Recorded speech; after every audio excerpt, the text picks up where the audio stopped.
Hi, welcome to Family Transition Place's International Women's Day event. I'm Nora Kennedy. We are really glad that you're here with us today because today's event is going to be just a little bit different than what you might be used to. There's no guest speaker today. Instead, we are going to bring you the stories of 6 remarkable women from our community. Women who, over the past 35 years of Family Transition Place's existence in our community, have blazed trails, challenged the status quo, and have moved gender equity forward. So now I invite you to sit back, to relax, and let yourself be inspired.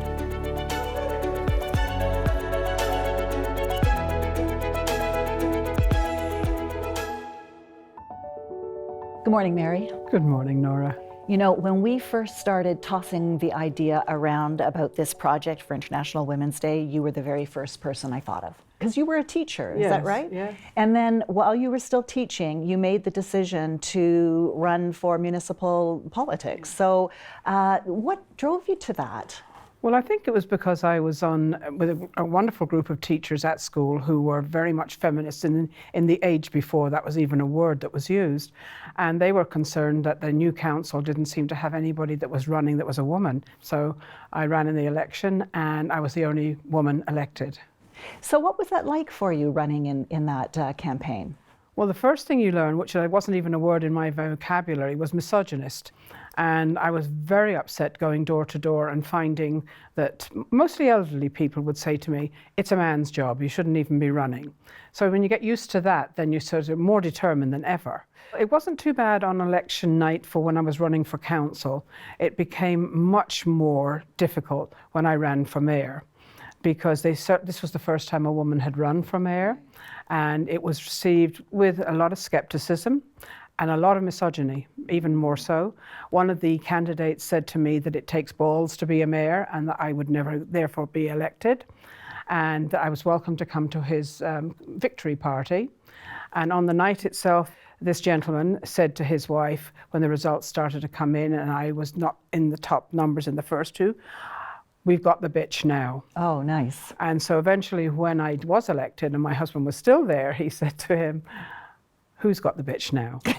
So we had a wonderful team. It was the first time there were 4 women on council when I was elected as mayor. So that was a really big shift. Absolutely huge. From one woman to being with 3 other women who were so like-minded and who were really looking to do things for the town.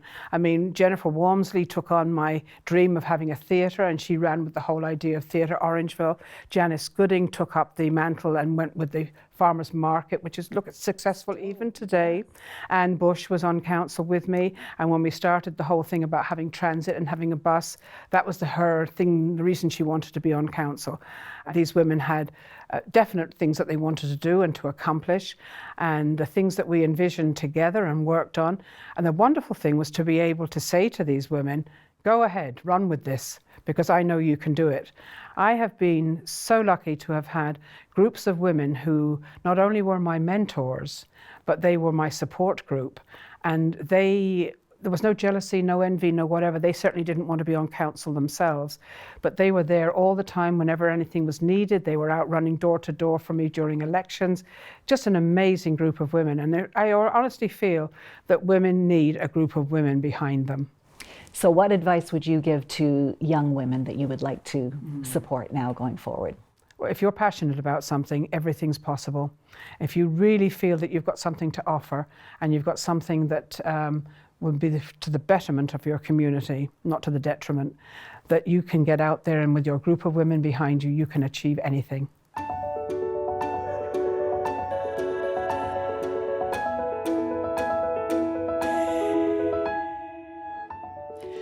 So you could have knocked me over with a feather, Jessie, the other morning when we were sitting around the table at our management team meeting, and I was explaining the concept of this project and explained who the women in the community were that we were going to be looking for to participate. And you, sitting in your accustomed place right there to my left, said, well, I could do it.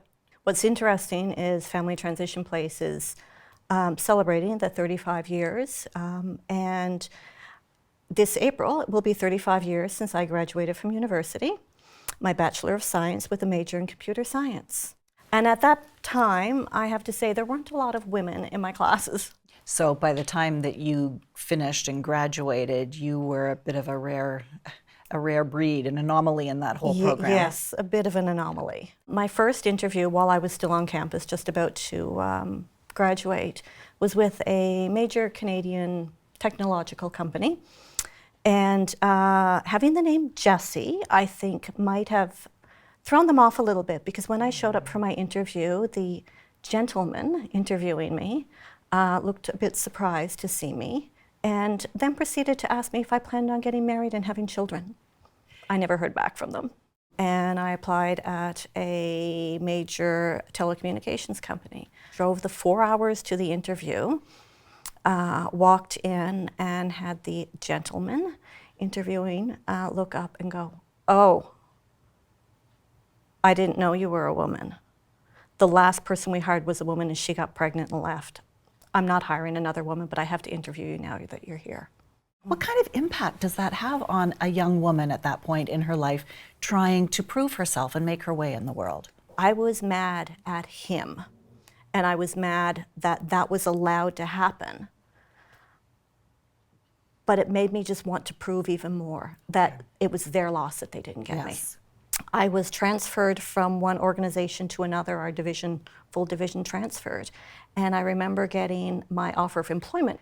And when I looked at it, and we confirmed the figures were right, just by transferring to another organization, I got approximately a $10,000 annual raise. $10,000? $10,000. I had been underpaid compared to my male peers. It validated my self-worth. Absolutely. It really, I grew a couple inches that day. Yeah, I bet you did.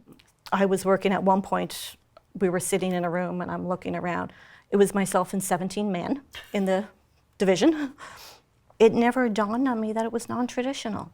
So you didn't feel yourself like you were a pioneer or a trailblazer? No, I was just doing what I wanted to do, and there were other people around me, but I really didn't focus on them. But your work environment now is very different from what it was back in the day when it was just Jessie and 17, however many men, because you work at Family Transition Place. Yes, I do. So I came from a male-dominated business world to a female-dominated social work world, where I was the anomaly in the male-dominated field, working in technology because I was female. Now I'm the anomaly because I'm the Sheldon, the technical person working with social workers.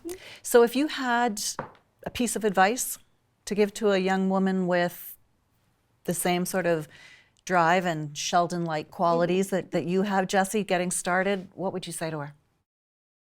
Do what makes you happy. Have your own self-worth internal, and take your own self-respect and self-worth out there into the world, and don't let anyone tarnish your light.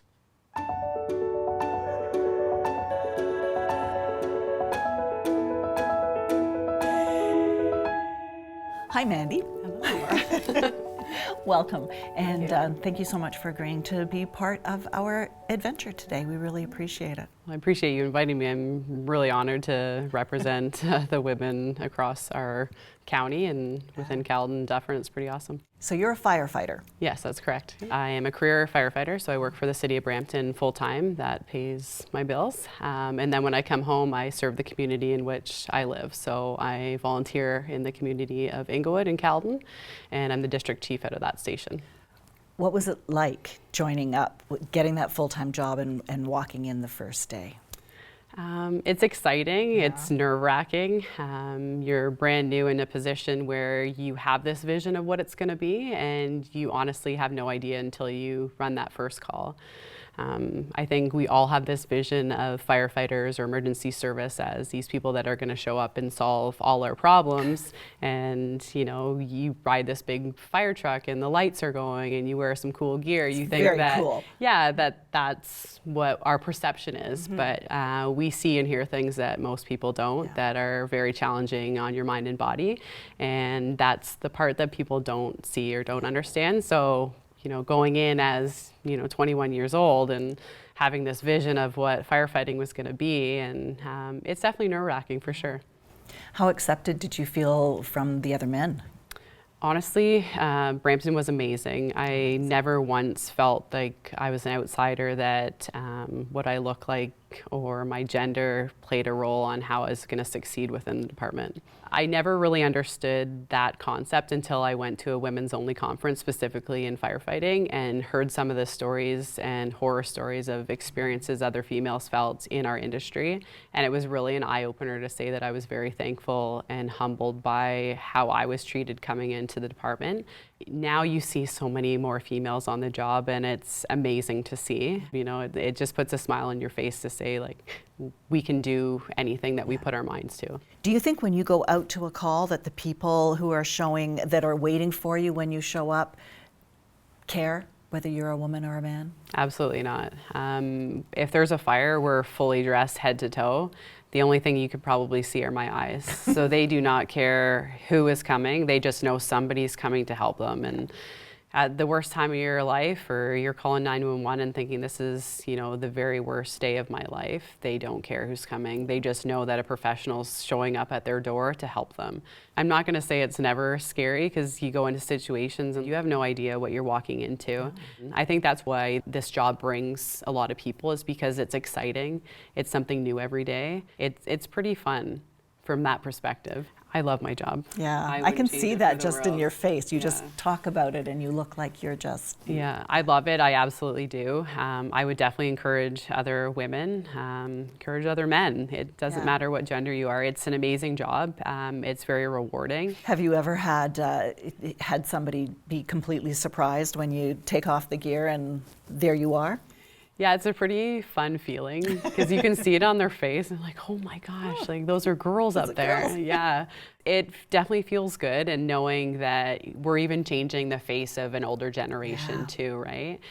It's even the young kids too. We end up doing a lot of school tours, and when they see a female get off out of the front seat, like, that's a pretty prestigious spot to sit in the truck, and knowing that there's somebody leading a pack and it's a female up there. So for them to see a female in this role or in this profession is definitely an eye-opener, to know that this is a potential or an option for them. Yeah, that's opening up doors and windows and everything else for a whole new generation of girls. For sure.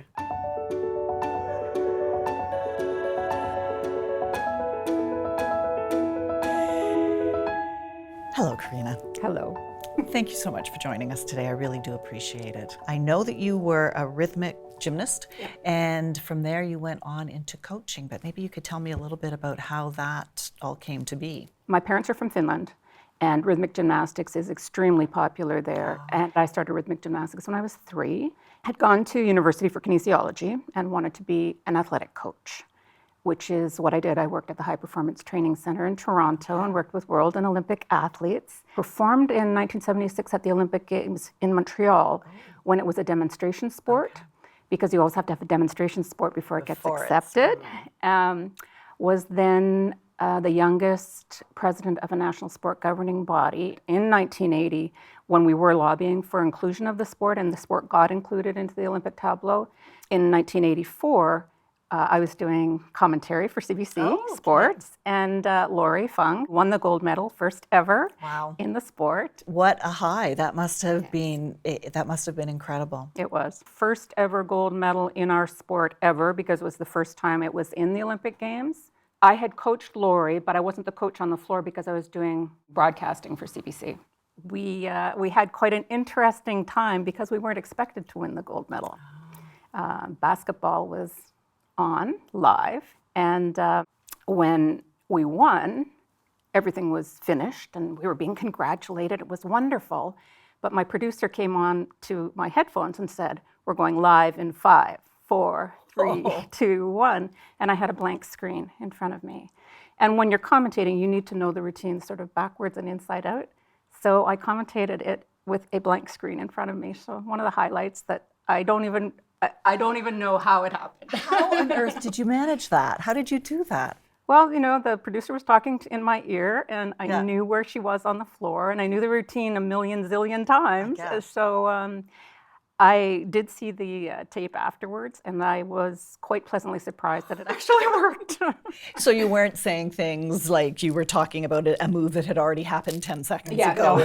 It was, or hadn't It was happened yet. happening, yeah. It was happening. Yeah. Wow. I'm fascinated, actually. What is the connection between coaching elite athletes and business coaching? Somewhere along the line, someone said, what you do for athletes, business could really use. It's really coaching individuals. A lot of the work that I do in facilitation and strategic planning is getting diverse groups to be able to come to consensus and to work together. And that's really just looking at each individual and trying to bring out the best in them. So I didn't find it that different than dealing with athletes. Ever bump your head against the glass ceiling? No. Really? No. And what do you attribute that to? I've never had a job. I mean, I'm an entrepreneur. I've always run my own business. So I do think that perhaps had I been in a job, corporation, which would have very different kinds of rules that I just didn't experience. So I'm not minimizing the fact that exists. No, absolutely. That exists. Yeah. I'm just really fortunate that I haven't encountered it, and I think it's probably a large part because I've carved my own path and chosen those ways and haven't been confined by any kind of bureaucratic or structural issues that other people have experienced.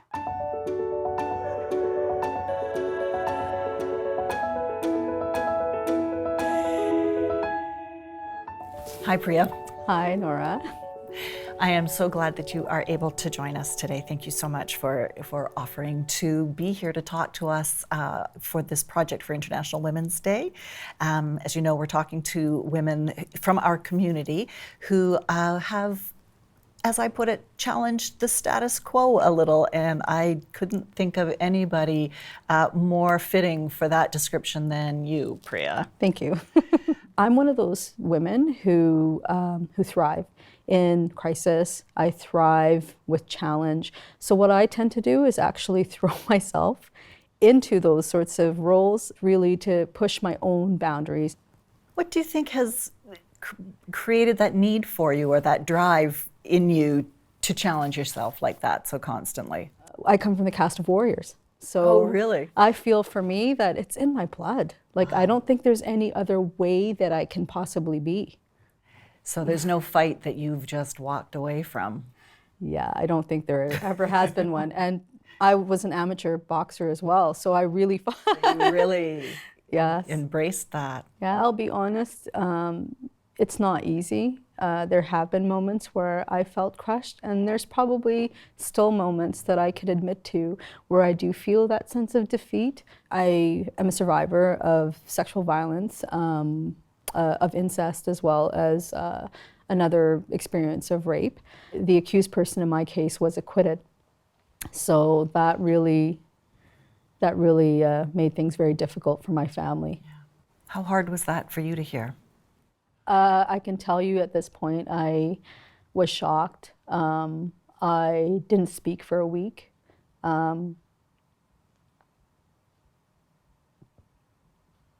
What do I say? Yeah. It was disappointing. Where did you get your strength from? I think there's so many different sources, and I think it kind of changes over time.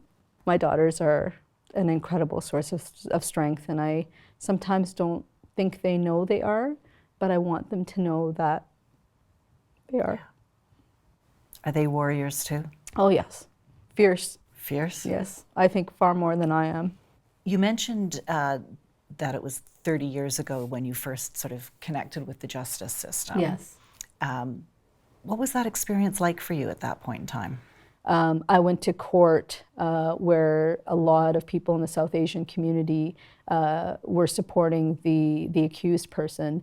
And so I had a courtroom full of men, and particularly South Asian men with power and influence, who sat and heard my testimony. You know, it was just, and I was only 16, 15 at the time. I gave testimony probably about 6 hours worth over 2 days, cross-examination standing. There was no seat that was offered at that point. How much of that experience do you think had influence on your career path? Because it seems almost full circle, right? You had that difficult experience so young, and yet, as you say, here you are working basically in the same ministry that you initially had that struggle with. Yes, it's had a huge influence on me in terms of the kind of work that I chose to do. So powerful in terms of my own healing journey, to recognize that I can work with, you know, people who have committed sort of the same sort of crime that was committed against me, and being able to find the compassion and the empathy to help people, because that's what it was all about for me. I didn't go in to this kind of work thinking, oh, like I'm gonna change the world, or, you know, have this ideal that I'll be able to change the whole system. But I certainly know that I've made a difference in people's lives. That's when I knew in my healing that I moved from survivor to thriver, because I knew that I could do that work and do it well.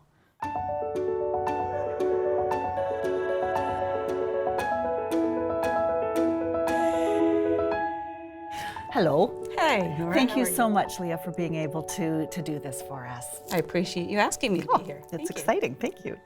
You are the Deputy Chief of Police of the Orangeville Police Services currently, and it sounds like you've had quite a long history of policing. My father was a police officer. My brother-in-law was a police officer. So I grew up with, you know, all the war stories, you know, at the kitchen table. And I really didn't see any difference being a woman and wanting to be a police officer. I was the first class that actually had the same uniform as the rest of the men. Before that, the women got different hats, they got different guns, they had different uniforms. Really? Yeah. So for me, you know, having the same forage cap as the rest of the guys was a step forward for women.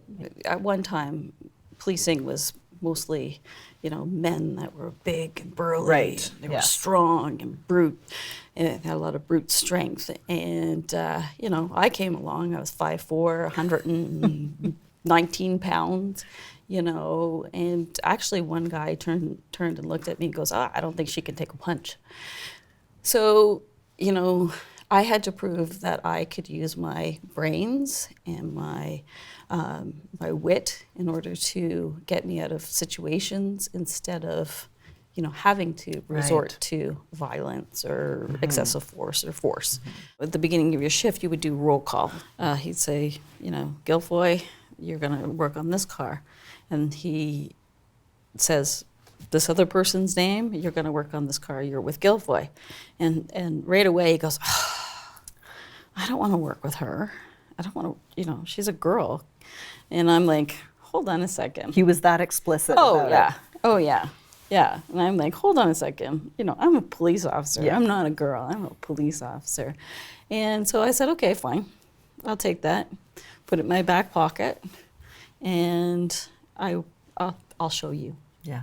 And within, you know, a month or so, he was asking to work with me. He wanted to work with me because we had fun. Yeah. We would go and do what we were supposed to do, and I was confident. Yeah. Did you find that doors opened fairly easily for you, or were you having to prove yourself or work harder every step of the way?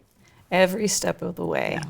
As time goes on, you know, we women are rising to the top because we are as confident as our male partners.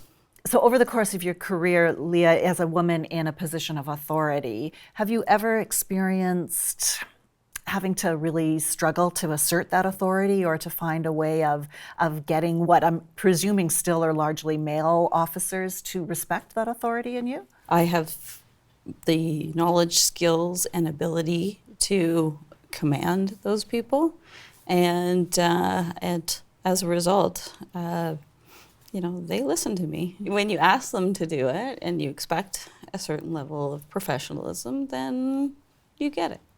Is it worthwhile for young women to get into policing now? Absolutely. Follow your heart. If you feel that you want to do this, then this is something that you can do because you are strong and brave. And most women don't understand, like they don't realize that how strong and brave they are. And if we can make a difference in our community, just a little bit of difference, then we've done something that's great. Yes.